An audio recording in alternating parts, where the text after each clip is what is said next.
Hey, good morning. Philip with ProLift Garage Doors here in another neighborhood garage.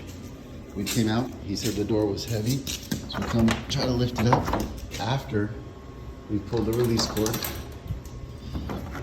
The door is nice and heavy, so what we do first, we look up, there's the torsion springs, and right there in the middle is a broken spring. That's when you give us a call. We'll come out, get it fixed for you, get your garage door working again very quickly. Have a good one.